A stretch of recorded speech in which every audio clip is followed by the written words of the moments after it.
Hola, buenos días. Mi nombre es África Borges y voy a hacer la presentación de esta ponencia que se llama Buenas prácticas en la respuesta educativa del alumnado de altas capacidades. Bien, en estos días o en nuestra época estamos asistiendo a grandes cambios tecnológicos. Como pueden ver, pues ahí tenemos un coche de principios del siglo pasado y este es el coche, un utilitario de nuestros días.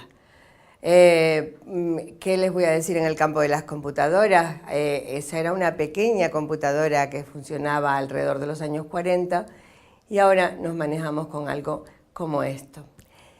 ¿Qué ocurre con la comunicación? Pues el teléfono del principio del siglo XX se ha convertido en esta pequeña cosita con la que podemos comunicarnos. Bien, ¿y ha habido cambio en todo? Pues vamos a verlo. ¿Qué pasa en la escuela? Ahí tenemos una fotografía de un aula de los años 40 y nos encontramos con la fotografía actual. Podemos ver algunos cambios, hay más color, pero la posición de la clase parece siempre la misma. ¿No ha habido cambios? No, no es verdad. Ha habido grandes cambios en la escuela. Ha habido cambios en la determinación de la calidad, hay un interés importante por determinar la calidad educativa. Ha habido cambios en la metodología y ha habido cambios en el tipo de alumnado o en las características del alumnado que va a nuestras aulas. Así, por ejemplo, en lo que se refiere a la calidad, podemos ver que hay programas internacionales como es el famoso PISA o el TIMSS, que son estudios internacionales que intentan determinar la calidad de nuestras escuelas.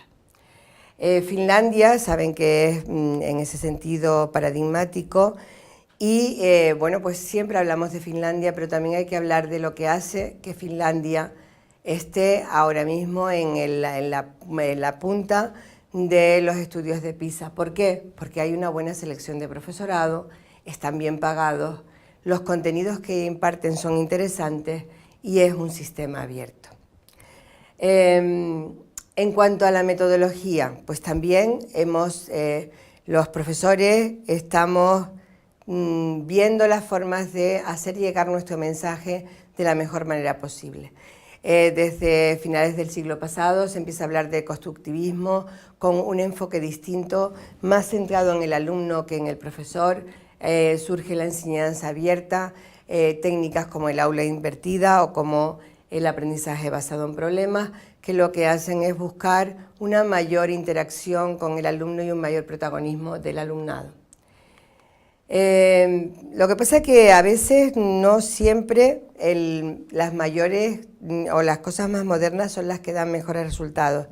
Les presento ahí un instituto de España, el Instituto Núñez Arce, que está en nivel equivalente a Finlandia en PISA.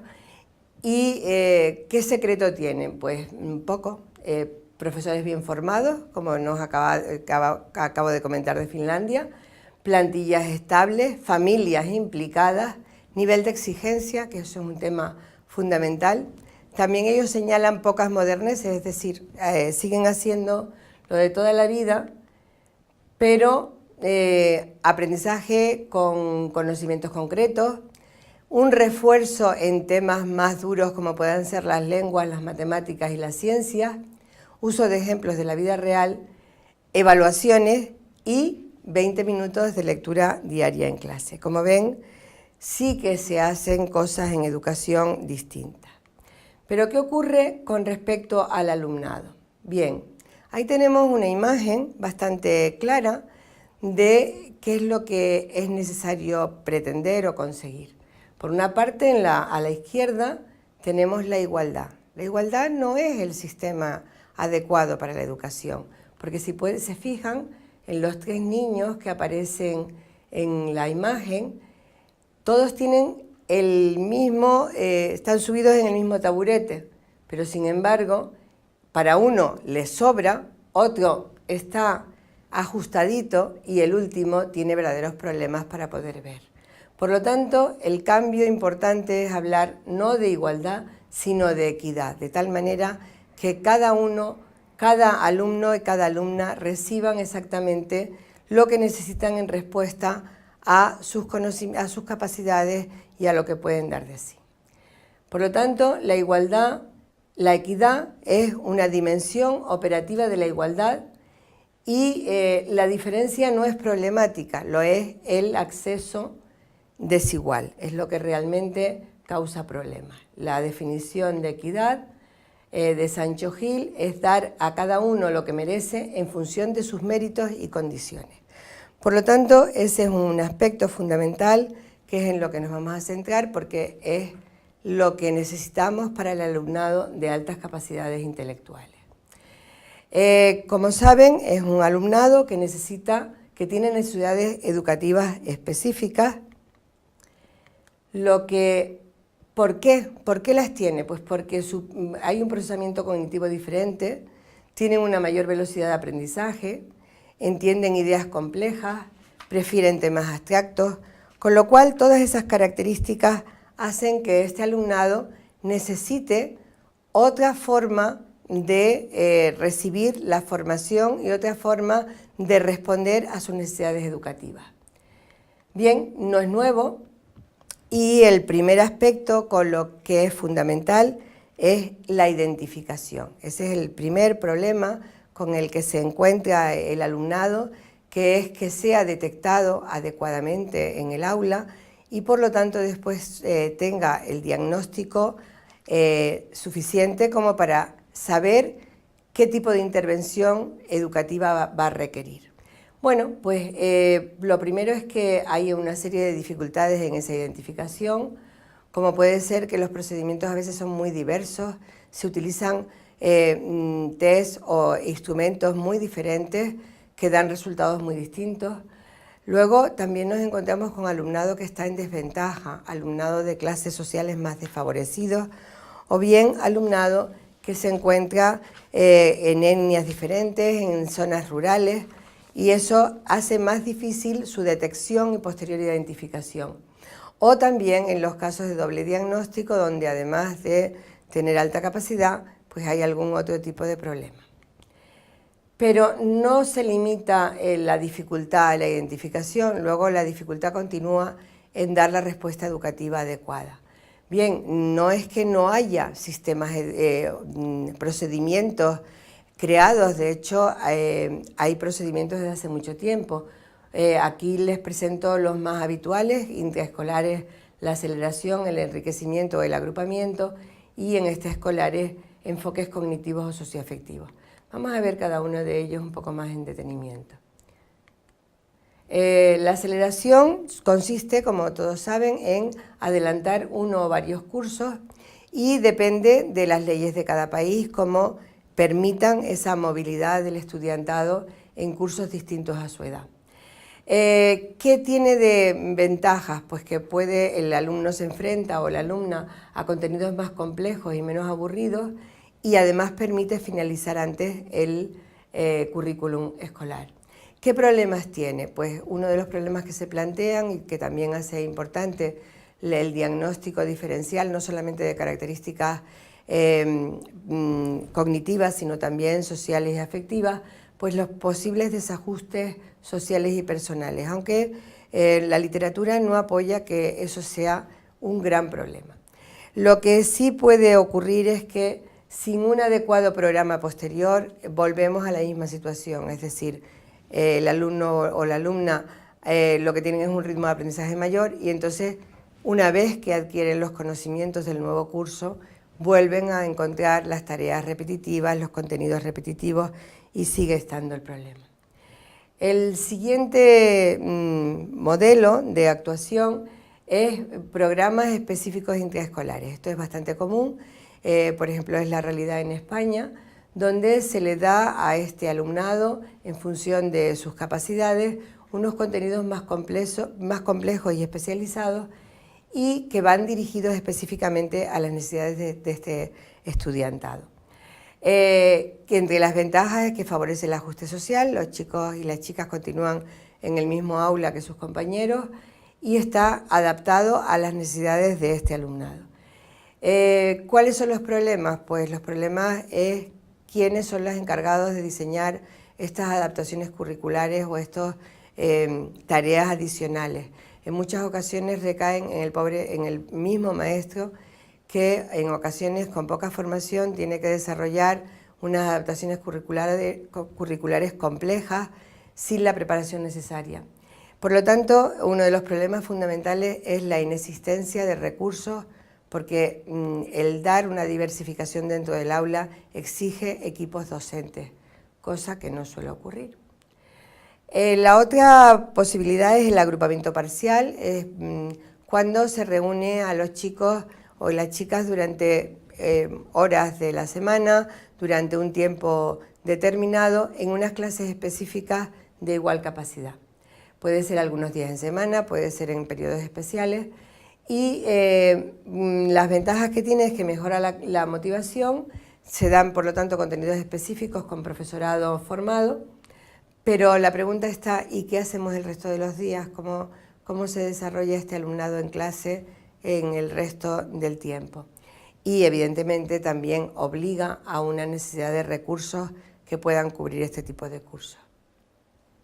El siguiente modelo es el agrupamiento total, que se está empezando a poner en funcionamiento ahora mismo en este país, en un par de estados como es Aguascalientes y Jalisco, donde se educa a los chicos y las chicas en clases igualadas en talento y están desarrollados por programas y profesorado especializado. ¿Esto qué hace? Que los contenidos sean adecuados a su talento, que desaparezca el efecto techo, es decir, no hay una limitación con lo que pueden aprender, sino que es un ambiente estimulante y con posibilidades de desarrollo. Las críticas más importantes son el comentario acerca de la segregación o el elitismo.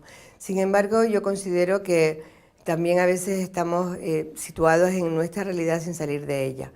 Cuando agrupamos a los niños por edad, los estamos agrupando por capacidad. Lo que ocurre es que pues no nos planteamos que realmente sea así, pero los niños generalmente a los 6 años hacen una serie de cosas, a los 7 otras, a los 8 otras, y no nos planteamos de por qué tenemos niños de 6 y no de 6 y de 7 y de 8. Entonces esos problemas de segregación pueden ser más artificiales que otra cuestión. Bien, entonces, resumiendo, la escuela, ¿qué es lo que tiene que ofrecer? Tiene que dar respuesta a las etapas cognitivas y a los estilos de aprendizaje. Tiene que dar actividades creativas que potencien la educación en resolución de problemas y tiene que dar programas para cualquier tipo de alumnado. No puede limitarse a dar programas en igualdad, tiene que dar programas en equidad. Las limitaciones que surgen de los programas intraescolares hace que se hayan creado programas extraescolares que pueden ser de contenidos curriculares o contenidos socioafectivos. ¿Qué ocurre? Que los dan profesionales especializados y que son programas diseñados específicamente para las necesidades de este alumnado. Pero las desventajas fundamentales es que no pueden suplir la docencia intraescolar, no se puede pretender que después de X horas de escolarización, de escuela, el niño o la niña tengan que ir a otro programa donde se le exija un esfuerzo extra, porque en muchas ocasiones eso también los desmotiva y supone un sobreesfuerzo. Bien, ¿qué es importante? Los que me conocen ya saben que soy una firme defensora de la evaluación de programas, y en el tema de los programas educativos esto es aún más relevante porque tenemos que saber si realmente nuestros programas están dando la respuesta educativa que el alumnado necesita. Hay una necesidad importantísima de evaluación y hay muy poca literatura. Algunas de las cosas que sí se saben es que en programas educativos normales, donde los alumnos y alumnas de altas capacidades están integrados en los cursos de su edad, pues me consumen un 80% de la clase en tareas repetitivas, lo cual produce una desmotivación, aburrimiento y una serie de problemas que pueden conducir al fracaso escolar. Sin embargo, en algunos estudios que se han hecho con programas específicos para altas capacidades, tienen pocos efectos, con lo cual habría que seguir investigando y saberlo. ¿Qué hay que hacer? Pues la propuesta de intervención para altas capacidades o para alumnado sobresaliente nos ha llevado también al estudio realizado hace muy poco, valorando cuál ha sido cómo está funcionando la propuesta educativa para el alumnado sobresaliente que se realiza en México desde el año 2006. Lo hemos evaluado en 8 estados del país y algunos de los resultados que han salido es que es preciso capacitar más al profesorado porque su formación es escasa. Hay otro problema importante que era lo que comentábamos antes, hay un problema fundamental de la identificación, pues los sistemas de identificación son vagos y no iguales en todos los casos. Y lo que es más preocupante y más peligroso, hay directrices poco claras en la intervención educativa, con lo cual se deja un poco en manos del profesor o la profesora qué es lo que pueden hacer y entramos en situaciones como considerar que una alternativa es colocar al niño o a la niña de altas capacidades como tutor de sus compañeros, lo cual sí es verdad que soluciona el problema de clase, de conductas disruptivas que puedan aparecer. También es cierto que puede ser motivador para él o para ella, pero no le están dando la respuesta que necesita, no está recibiendo los contenidos y la educación precisa. Bien, les quiero mostrar una investigación que hicimos el año pasado. Hicimos una pequeña encuesta a progenitores de España y de México para analizar la respuesta educativa y ver la valoración que daban los progenitores. Participaron un total de 247 personas, entre hombres y mujeres, y que tenían 1, 2 y hasta 3 hijos diagnosticados de altas capacidades. Lo más frecuente era tener un hijo, pero también hay 3 familias con 3 hijos diagnosticados. El diagnóstico generalmente se ha hecho a través de profesionales privados, lo cual, bueno, pues también pone un poco el énfasis de la necesidad de que haya una mayor aportación institucional, aunque el otro porcentaje alto es a través de los equipos de orientación de los centros. Bien, preguntados acerca de si había problemas con la escuela, hay un porcentaje muy alto de familias encuestadas que señalan problemas, o bien con el hijo o con la hija, o bien, o sea, por parte del problema que tiene el niño o la niña en la escuela, o el progenitor con las personas importantes de la escuela. Aquí vemos los problemas que se señalan por parte del alumnado. Bueno, como ven, una frecuencia muy alta en el aburrimiento. Este es uno de los problemas fundamentales en este tipo de alumnado, con lo cual también pues, produce falta de motivación escolar, bajo rendimiento académico en ocasiones también, evidentemente problemas de conducta, porque cuando se aburre algo tiene que hacer, problemas con los compañeros, con los profesores y en algunos casos, bueno, en 32 informaban de bullying, lo cual es alarmante desde luego. Los progenitores señalan problemas fundamentalmente con el profesorado, aunque también con la dirección del colegio, de la escuela, en ocasiones con el orientador y en menos frecuencia con el tutor. Bien, problema aquí también, ¿qué ocurre tras el diagnóstico? ¿Hay respuesta por parte de la escuela? Pues es más frecuente que no la haya, 163 frente a 118 respuestas positivas. Y que luego se dé una respuesta educativa, también la mitad prácticamente no la van a recibir. Aquí lo veremos en la siguiente diapositiva, donde de estos 274 familias, 132 informan que no había ningún tipo de respuesta educativa. Luego, adaptaciones curriculares es lo más frecuente y también en algunos casos aceleración. ¿Por qué no ocurre? Les preguntamos a las familias por qué consideran que no se da esa respuesta educativa. Y bueno, las posibles explicaciones son varias, como que hay ausencia de presupuesto, lo he dicho a lo largo de la exposición, hace falta recursos para dar una educación adecuada. En ocasiones hay un rechazo a este alumnado, hay muchas veces que no se les entiende, no se sabe muy bien lo que es, o incluso se rechaza de plano que pueda haber realmente diferencias de capacidad intelectual. Y eso también pues hace que en ocasiones no se reconozca y viene a veces el comentario de no es más inteligente, lo que está sobreestimulado. Bien.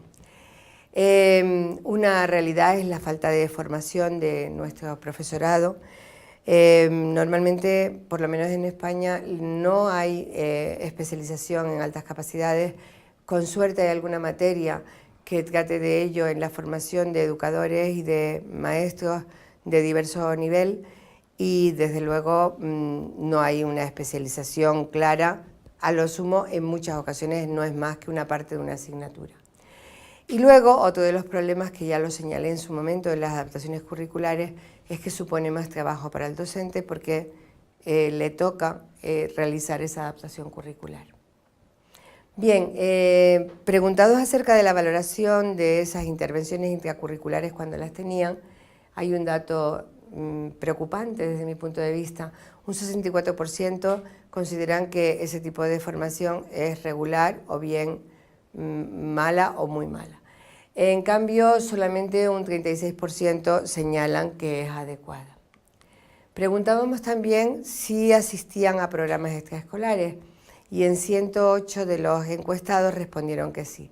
La gama de programas intraescolares era enorme, desde instituciones educativas, universidades, asociaciones privadas, les digo, una gran variedad de intervenciones y, curiosamente, aquí el 90,74% están satisfechos con este tipo de formación. ¿Por qué? Pues porque es preciso mejorar la respuesta educativa, mejorando los procesos de identificación, realizar una evaluación del contexto educativo y formar adecuadamente al profesorado. Por lo tanto, resulta absolutamente imprescindible dar una respuesta educativa intraescolar.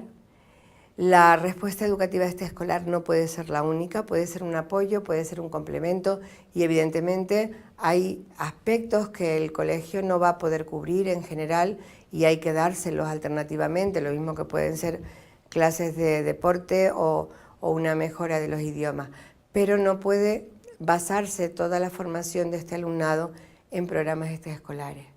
Por lo tanto, y entrando en lo que es el aspecto fundamental que yo quería comentar en esta ponencia, es que no basta hacer cosas, hay que hacerlas bien. Hay que buscar la excelencia y analizar qué aspectos son los que dan buenas prácticas educativas. Con lo cual, hay un aspecto fundamental que es la equidad, el asegurar los programas adecuados para este alumnado y garantizar que realmente esos programas cumplen los objetivos que se han previsto. Estamos hablando otra vez de evaluar los programas, estamos hablando no de quedarnos satisfechos porque en nuestro país o en nuestro estado se hace aceleración o se dan determinadas adaptaciones curriculares o incluso se hace educación segregada. Hay que ver que realmente estemos alcanzando los objetivos que nos planteamos. Por lo tanto, es imprescindible asegurar que hay una respuesta adecuada a cada estudiante. Bien, las necesidades de este alumnado hacen que haya contenidos con mayor profundidad, les gustan los retos, tienen una capacidad cognitiva superior, eso les va a llevar a toda una serie de características como es mayor memoria, interés por los temas complejos, interés por los retos, y eso hay que suministrárselo, ¿no? Es importante que el aprendizaje se adecue a sus ritmos de aprendizaje, justamente, o sea, los contenidos que vayan adecuados a su ritmo, que es un ritmo superior al de sus compañeros. Es importante darle proyectos críticos y creativos. Este alumnado le interesa sacar lo que tienen dentro de sí mismos, entonces suelen ser, no en todos los casos, porque hablar sobre la creatividad y la inteligencia sería una ponencia en sí mismo, pero sí que suelen presentar cuando se les dan trabajos que pueden hacer por elección propia, suelen ser trabajos brillantes y muy interesantes. Y una parte fundamental que no podemos olvidar y que cada vez potencian más el tipo de programas que llevamos tanto en España, el Programa Integral para Altas Capacidades, como se está desarrollando ya aquí en la Universidad Autónoma del Estado de Morelos y ahora también en la Ciudad de México, potenciados por Graciela y las Madres Coraje, que llevan a cabo este congreso. Pues trabajar el área socioafectiva es fundamental, desarrollar la capacidad de conocerse a sí mismo, de interactuar con los demás y de trabajar en equipo. Bien, evaluación, de nuevo, evaluar el éxito, evaluar la calidad y evaluar sobre todo si el programa que recibe el niño o la niña responde a sus necesidades educativas. Bien, y esto es todo por el momento. Muchas gracias por su atención.